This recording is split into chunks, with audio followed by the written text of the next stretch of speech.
एक बार एक व्यक्ति गौतम बुद्ध के आश्रम में रहने के लिए आता है। आश्रम के शांति में 2 दिन बिताने के बाद वो बुद्ध के पास जाता है और कहता है, बुद्ध, मेरे मन में कुछ प्रश्न उठ रहे हैं। मैं आपसे उन प्रश्नों के उत्तर जानने आया हूँ। बुद्ध ने मुस्कुराते हुए कहा, पूछो, क्या प्रश्न है तुम्हारा? व्यक्ति ने कहा, बुद्ध, मैं अपने जीवन से बिल्कुल भी खुश नहीं हूँ। दुखों और मुसीबतों के पहाड़ ने मेरे जीवन को नर्क बना रखा है। मेरी जिंदगी में कुछ भी अच्छा नहीं चल रहा, कुछ भी नहीं। मैं आपसे जानना चाहता हूँ कि आखिर मेरे साथ ही ऐसा क्यों हो रहा है? मैं ही इतना अभागा क्यों हूँ? बुद्ध ने कहा, सबसे पहले तो तुम ये बताओ कि तुम्हारे इस दुख का कारण क्या है? वो कौन सी चीज़ें हैं जिसने तुम्हें इतना व्याकुल और चिंतित कर रखा है? बुद्ध के प्रश्न के बारे में थोड़ी देर तक सोचने के बाद व्यक्ति ने कहा, बुद्ध, ये कैसा बेतुका सवाल है। मैंने आपसे प्रश्न किया और आप उत्तर देने के बजाय मुझे से वापस प्रश्न कर रहे हैं। व्यक्ति की बात सुनकर बुद्ध मुस्कुराए और बोले, दुख तुम्हारा है तो इसका कारण भी तुम्हें ही पता होना चाहिए। अगर तुम्हारे दुख का कारण तुम्हें ही नहीं पता तो फिर तुम मुझसे कैसे उम्मीद कर सकते हो कि मुझे तुम्हारे दुख का कारण पता होगा? व्यक्ति ने कहा, बुद्ध, लेकिन लोग तो कहते हैं कि आप भगवान हैं, आप सब कुछ जानते हैं, आप लोगों के मन को पढ़ लेते हैं, फिर आपको मेरे दुख का कारण तो पता ही होगा।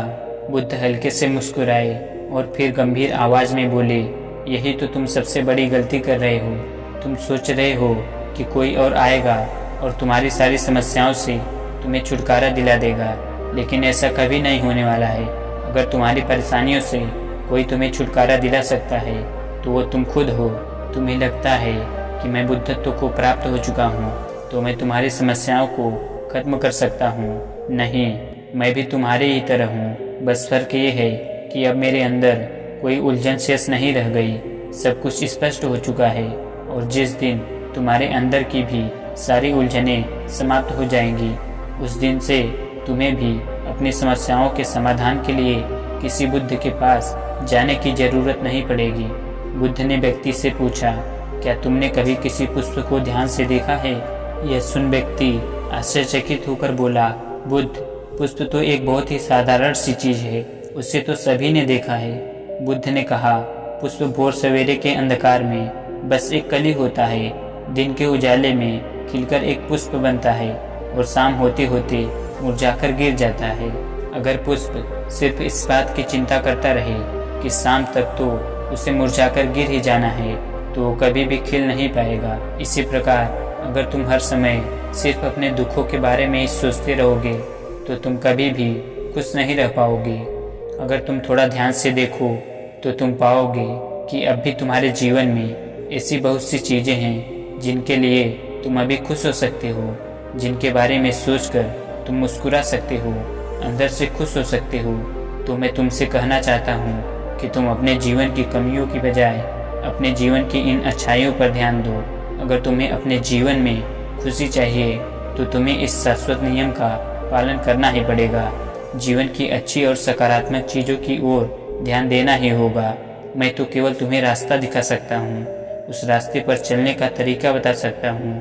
अगर तुम खुश रहना चाहते हो तो उस रास्ते पर चलना तो तुम्हें ही पड़ेगा। बुद्ध के मुंह से ऐसी बातें सुनने के बाद वह व्यक्ति थोड़ी देर तक शांत बैठा रहा।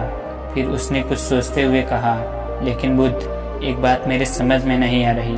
क्या मेरे जीवन की सारी समस्याओं का समाधान एक ही बार में किया जा सकता है?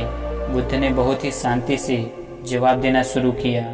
मान लो कोई भविष्य देखने वाला व्यक्ति तुम्हें ये बता दे कि आज शाम तक तुम्हारी मृत्यु निश्चित है, तो क्या ये जानने के बाद तुम उन बातों की चिंता करोगे जिनके बारे में सोचकर तुम अभी चिंतित हो रहे थे? नहीं, तुम्हें कोई ऐसी समस्या याद भी नहीं आएगी जिसके लिए तुम अभी चिंतित हो रहे हो, क्योंकि उस समय तुम केवल जीवन की उस सच्चाई के बारे में सोच रहे होगे जिसे लोग मृत्यु कहते हैं। और अचानक तुम्हें महसूस होगा कि जिन छोटी छोटी बातों को तुम अपने जीवन की सबसे बड़ी समस्या समझकर बैठे थे वो कुछ भी नहीं है। अचानक तुम्हें लगेगा कि चिंता करना तो व्यर्थ है। मैं तो शाम तक इस दुनिया को छोड़कर जाने वाला हूँ और तुम्हें अपने जीवन के वो सारे पल व्यर्थ लगेंगे जो तुमने चिंता, जलन और बेवजह के दुख में बिताए थे। लोग बोलते तो हैं, लेकिन वो कभी भी अंदर से स्वीकारते नहीं कि एक दिन मुझे भी इस दुनिया को छोड़कर जाना है।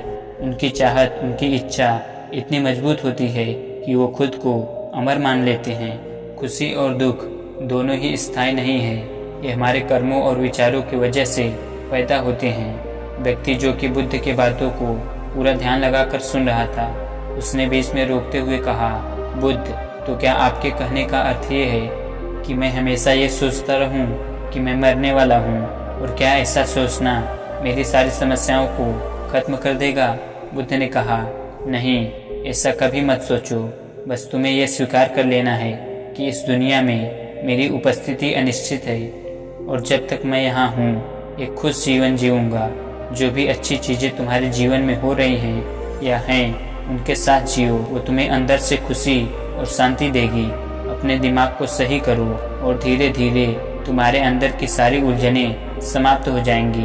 इंसान के जीवन की ज़्यादातर दुख और समस्याएं उनके इच्छाओं की वजह से पैदा होते हैं। इसलिए अपने मन को नियंत्रित करो। अगर तुम अपने दिमाग को एक बच्चे के दिमाग के जितना सुलझा कर रख सकते हो, तो तुम्हें आंतरिक शांति का अनुभव होगा। व्यक्ति ने कहा, बुद्ध, आपने मन के नियंत्रण की बात की। अपने इस चंचल मन को हम नियंत्रित कैसे कर सकते हैं? बुद्ध ने कहा, तुम्हें सबसे पहले खुशी और दुख के बीच के अंतर को समझना जरूरी है। तुम्हें पहले ये जानना होगा कि तुम्हारे लिए खुशी और दुख का क्या मतलब है। फिर उसके बाद अभ्यास के द्वारा तुम्हें अपने मन को ऐसे तैयार करना है कि ज़्यादा खुशी के मौके पर यह ना कि बहुत ज़्यादा खुश हो, और ना ही दुख आने पर बहुत ज़्यादा दुखी। तुम्हें अपने आप को दृढ़ता के साथ मध्य में रखने का प्रयास करना है, जिसे मैं मध्यम मार्ग कहता हूँ। अगर तुम अपने जीवन में गहराई से झांको और ये पता करने की कोशिश करो कि तुम्हारे दुख क्या हैं और ये क्यों पैदा होते हैं, तो अंत में तुम्हें इसका एक ही जवाब मिलेगा कि तुम्हारे सारे दुखों का कारण तुम खुद हो। तुम्हारी इच्छाएं, तुम्हारा चाहत, तुम्हारा लगाव ही तुम्हारे सारे दुखों का कारण है। पर क्योंकि मन ही तुम्हारी सारी इच्छाएं पैदा करती हैं, इसीलिए अगर तुम अपने मन को नियंत्रित कर लिए तो तुम्हारे सारे दुख खत्म हो जाएंगे। गौतम बुद्ध ने व्यक्ति से कहा, अगर तुम एक छोटा सा काम और कर सको तो तुम देखोगे कि तुम्हारे जीवन के सारे दुख हमेशा के लिए खत्म हो जाएंगे। बुद्ध के मुंह से ऐसी बात सुनने के बाद व्यक्ति ने उत्साहित होते हुए कहा, मुझे क्या करना होगा? बुद्ध ने कहा, अगले 2 दिनों तक तुम किसी से बात नहीं करोगे और 2 पेपर लेकर आश्रम के एकांत जगह पर बैठ जाओगे, और शांति से बैठकर तुम्हें सोचना है और पहले पेपर पर उन सारे दुखों के बारे में लिखना है जो तुम्हें परेशान कर रहे हैं, और साथ में ही तुम्हें उन सारे दुखों का कारण भी लिखना होगा, और दूसरे पेपर पर तुम्हें उन सारी खुशियों के बारे में लिखना है जो तुम्हारे जीवन में अभी हैं, और साथ ही तुम्हें इसका कारण भी लिखना है कि तुम्हें यह खुशी क्यों है। जल्दबाजी करने की कोई ज़रूरत नहीं है, तुम्हारे पास काफ़ी समय है, तुम आराम से सोच सकते हो। जाओ और जाकर आराम से बैठकर सोचो और लिखो। व्यक्ति ने बुद्ध को प्रणाम किया और जाकर आश्रम के एक कोने में बैठ गया। 2 दिनों बाद वो बुद्ध के पास वापस आया। उसके हाथ में काफ़ी सारे पेपर थे। बुद्ध ने उसे देखते ही कहा, सबसे पहले मुझे तुम्हारे दुखों वाले कागज़ को पढ़कर सुनाओ। व्यक्ति ने पेपर पढ़ना शुरू किया। पहला, मेरे परिवार में मेरे सारे भाई अमीर हैं, लेकिन मैं गरीब और कर्जदार हूँ, क्योंकि मैं काम करने से डरता हूँ। मैं काम करने से ज़्यादा आराम करता हूँ, और साथ ही मैं खुद की दूसरों के साथ तुलना भी करता रहता हूँ। व्यक्ति ने आगे पढ़ना शुरू किया। दूसरा, मेरे पड़ोसियों ने अपना बहुत सा धन बचत के रूप में रख रखा है, लेकिन मेरे पास बचत के नाम पर कुछ भी नहीं है। इसका सबसे पहला कारण यह है कि मैं बहुत ही कम काम करता हूँ, जिसकी वजह से मैं बहुत थोड़ा ही कमा पाता हूँ, लेकिन मैं खर्च बहुत ज़्यादा करता हूँ अपनी गलत संगति की वजह से। इसका परिणाम ये है कि आज मेरे पास बचत के नाम पर कुछ भी नहीं है। तीसरा, मेरी पत्नी बहुत लंबे समय से बीमार है, और उसकी बीमारी का कारण मैं खुद हूँ, क्योंकि अपनी लापरवाही की वजह से मैं कभी भी उसे किसी वैद्य के पास नहीं ले गया। मैंने उसे किस्मत के भरोसे छोड़ दिया। लेकिन सच्चाई तो यह है कि कहीं न कहीं मेरे अंदर यह चाहत थी कि अगर मेरी पत्नी की इस बीमारी की वजह से मौत हो जाती है तो मैं किसी दूसरी सुंदर स्त्री से विवाह कर लूँगा।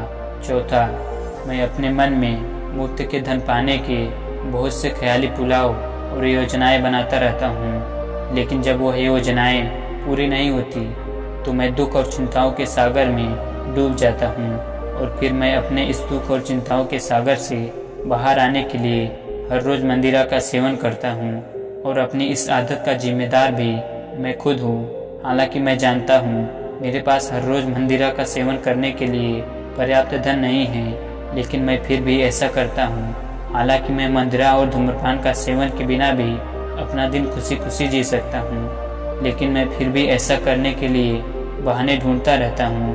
हे बुद्ध, ये चारों मेरे सबसे बड़े दुख हैं। और बहुत गहराई से सोचने के बाद मैंने ये पाया कि कहीं न कहीं अपने इन चारों दुखों का कारण मेरे द्वारा किए गए कर्म और मेरे विचार ही हैं। यह सुनकर बुद्ध मुस्कुराए और बोले, अच्छा, अब तुम मुझे अपना खुशियों वाला कागज़ पढ़कर सुनाओ। इस बार व्यक्ति ने बहुत उत्साहित होकर पढ़ना शुरू किया। पिछले 2 दिनों के दौरान मैंने जो भी जाना और अनुभव किया वह मैंने अब तक के अपनी पूरी जिंदगी में नहीं किया। या पिछले 2 दिनों के दौरान मैंने यह महसूस किया कि मेरे अंदर असीम शांति और आनंद का सागर भरा पड़ा है और मैंने इस अनुभव को पाकर बहुत प्रसन्न हूँ। मेरी खुशी के कारणों की सूची बहुत लंबी है, जिसे पढ़कर आपको सुनाने में बहुत लंबा समय लग जाएगा। व्यक्ति के मुंह से ऐसी बातें सुनने के बाद बुद्ध मुस्कुराए और बोले, सिर्फ तुम्हारे लिए ही नहीं बल्कि सबके लिए भी कारण एक समान ही होते हैं। वो तो इंसान अपनी अज्ञानतावश अपना बहुत सा समय बर्बाद कर देता है अपने दुख के कारणों का पता लगाने में। यहाँ तक कि हमारा जीवन तो खुशी, शांति और आनंद को इकट्ठा करने की एक तिजोरी है। बुद्ध ने व्यक्ति से कहा, तुम्हें अपनी खुशी के सारे कारणों को बताने की जरूरत नहीं है, तुम सिर्फ कुछ को उसमें से पढ़कर सुना सकते हो।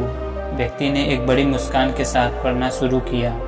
पहली खुशी इस बात की है कि मैं अभी जीवित हूँ और इस दुनिया में जी रहा हूँ। मैं स्वस्थ और मजबूत हूँ। मेरे माता पिता हैं, एक पत्नी है और 2 बच्चे हैं। इस दुनिया के दूसरे खुशनसीब व्यक्तियों की तरह ही मेरे पास भी बहुत से अनमोल खजाने हैं, जैसे कि मेरे माता पिता का मेरे प्रति स्नेह, मेरी पत्नी का प्रेम, मेरे बच्चों का लाड प्यार और एक पिता बनने की खुशी। मेरी खुशी का अगला कारण ये है कि मैं काम कर सकता हूँ, क्योंकि मैं स्वस्थ और तन मन से मजबूत हूँ। मैं कोई भी अच्छा काम सीखकर अपनी आमदनी को बढ़ा सकता हूँ और अपने परिवार की सभी ज़रूरतों को खुशी खुशी पूरा कर सकता हूँ। मैं खुश हूँ क्योंकि मैं एक खुशहाल परिवार बना सकता हूँ, बिना खुद की अपने पड़ोसियों और अपने भाइयों से तुलना करे। और आपकी कृपा से मेरे अंदर जिस मानवता ने जन्म लिया है, उसकी सहायता से मैं अपनी सारी बुरी आदतें छोड़कर एक खुशहाल और आनंदित जीवन जी सकता हूँ। और सबसे बड़ी खुशी और सौभाग्य की बात यह है कि मैंने महान गौतम बुद्ध के चरणों में अपने लिए जगह पाली है। और आपकी कृपा से मैं जब तक इस संसार में रहूँगा इस शब्द को याद रखूँगा कि हमारी इच्छाएं और लगाव ही सभी दुखों का कारण है, और साथ ही खुद के मन पर नियंत्रण हासिल करने और खुद को जानने का पूरा प्रयास करता रहूँगा। बुद्ध ने कहा, आज तुम्हारा एक नया जन्म हुआ है। अब तुम अपने परिवार के पास वापस जाओ और स्थिर बुद्धि व आंतरिक शांति के साथ इस जीवन को जियो। आज के बाद जब भी तुम्हारे जीवन में तुम्हारी परेशानियों से उपजा दुख तुम्हें घेरने की कोशिश करे, तो खुद से कहना कि जीवन बहुत छोटा है और मैं इस जीवन में अपनी चिंताओं और दुख का गुलाम बनने नहीं आया हूँ। शांति से बैठकर अपने उस दुख का कारण जानने की कोशिश करना और मिलते ही उसे नष्ट कर देना, और केवल तभी तुम अपने आंतरिक शांति और कभी खत्म न होने वाले आनंद को प्राप्त कर सकते हो। दोस्तों, उम्मीद करता हूँ कि आपको ये वीडियो पसंद आई होगी। तो चलिए मिलते हैं फिर अगली कहानी के साथ। तब तक का अपना ख्याल रखना।